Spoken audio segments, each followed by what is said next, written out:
Good morning friends, स्वागत है आपका आपके अपने YouTube channel study with Ravi Thakur पर। चलिए आज की द हिंदू एडिटोरियल वोकैबुलरी की शुरुआत करते हैं। आज की वोकैबुलरी का पहला वर्ड है इन्योर। इन्योर यहाँ पे वर्ब की तरह यूज हुआ है। इसका मतलब होता है किसी भी चीज का आदी हो जाना, आदत पड़ जाना, अभ्यस्त हो जाना, किसी भी चीज के अभ्यस्तता हो जाना किसी भी चीज की, उसको बोला जाता है inure. To cause, to accept और बिकम हार्डन्ड टू और habitual, that is called inure. अगला शब्द है डिंगी। डिंगी यहाँ पे एडजेक्टिव की तरह यूज हुआ है। इसका मतलब होता है ऐसी कोई वस्तु, ऐसी कोई भी चीज हो सकती है, बिल्डिंग हो सकती है, कुछ भी हो सकता है, जगह हो सकती है जो बहुत ज्यादा मैली कुचैली हो, बहुत ज्यादा गंदी हो, उसको बोला जाता है dinghy. A dingy building or place is dark and depressing and perhaps dirty. That is called dingy. अगला शब्द है vigorously. Vigorously यहाँ पे एडवर्ब की तरह यूज हुआ है। इसका मतलब होता है कोई भी कार्य बड़े जोशपूर्ण ढंग से करना, बहुत उत्साह के साथ करना, उसको बोला जाता है vigorously. With vigor in a vigorous manner. That is called vigorously. अगला शब्द है mortality. Mortality यहाँ पे नाउन की तरह यूज हुआ है। इसका मतलब होता है किसी एक जगह पर मरने वालों की संख्या या फिर मृत्यु दर, उसको बोला जाता है mortality. The number of deaths in one period of time or in one place, that is called mortality. अगला शब्द है न्यूक्लियस. न्यूक्लियस यहाँ पे नाउन की तरह यूज हुआ है। इसका मतलब होता है किसी वस्तु का केंद्रीय भाग, मुख्य भाग होना, किसी भी बात का, किसी भी वस्तु का बहुत उसका केंद्रीय भाग होना या फिर बहुत महत्वपूर्ण अंश होना, बहुत महत्वपूर्ण भाग होना, उसको बोला जाता है न्यूक्लियस. द सेंट्रल और most important part of something, that is called nucleus. अगला शब्द है डिस्पेंस. डिस्पेंस यहाँ पे वर्ब की तरह यूज हुआ है।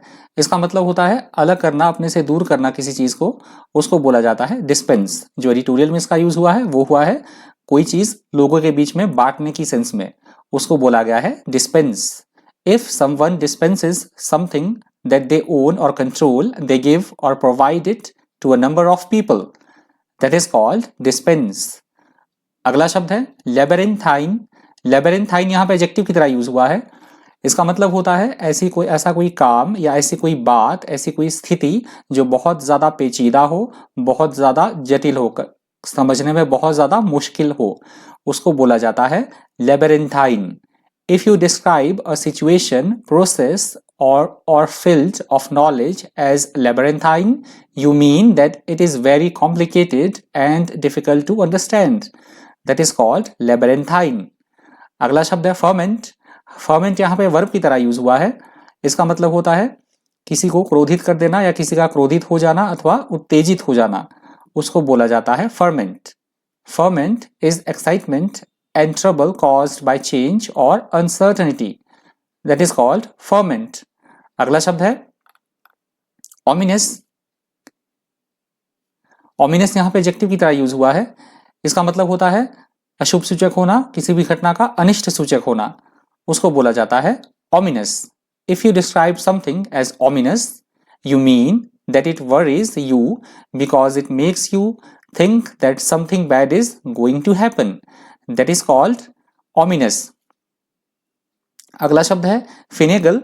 फिनेगल यहाँ पे वर्ब की तरह यूज हुआ है। इसका मतलब होता है किसी भी तरीके से कोई अपना काम निकाल देना, किसी भी रूप में, साम दाम दंड भेद, कोई ट्रिक खेलना, किसी के साथ कुछ भी करना, धोखा देना, परंतु अपना कार्य निकाल लेना, उसको बोला जाता है finagle. Achieve something by means of tricky or devious method, that is called finagle. अगला शब्द है फोइस्ट. फोइस्ट यहाँ पे वर्ब की तरह यूज हुआ है। इसका मतलब होता है जबरदस्ती थोपना किसी के ऊपर कोई भी कार्य, कोई भी बात, उसको बोला जाता है foist. To force on to another, that is called foist. अगला शब्द है सबोटैज. सबोटैज यहाँ पे वर्ब की तरह यूज हुआ है।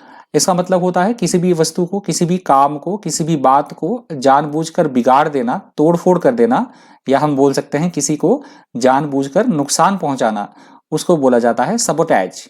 If someone sabotages a plan or a meeting, they deliberately prevent it from being successful. That is called sabotage. अगला शब्द है ट्रांसेंट. ट्रांसेंट यहाँ पे वर्ब की तरह यूज हुआ है। इसका मतलब होता है अपने लिमिट से बाहर चले जाना या फिर दूसरे की भूमि पर अतिक्रमण कर लेना, उसको बोला जाता है transcendent. Something that transcends normal limits or boundaries, goes beyond them because it is more significant than them, that is called transcendent. और आज की वोकैबुलरी का अंतिम शब्द है ट्रांसिजेंस। ट्रांसिजेंस यहाँ पे नाउन की तरह यूज हुआ है। इसका मतलब होता है बहुत ज्यादा हठी होना, अपने ही विचारों पर अड़े रहना, अपनी बात पर अड़े रहना, उसको बोला जाता है इंट्रांसिजेंस। Intransigence. If you talk about someone's intransigence, you mean that they refuse to behave differently or to change their attitude to something. That is called intransigence. तो ये वर्ड आज के वोकैबुलरी का अंतिम शब्द था। यदि आपको वीडियो हेल्पफुल लगा हो, इन्फॉर्मेटिव लगा हो, आपने वीडियो से कुछ सीखा हो, तो प्लीज़ वीडियो को लाइक कर दीजिएगा, ज़्यादा से ज़्यादा वीडियो को शेयर कर दीजिएगा। तो आज की वोकैबुलरी में इतना ही। Thank you, thanks for watching.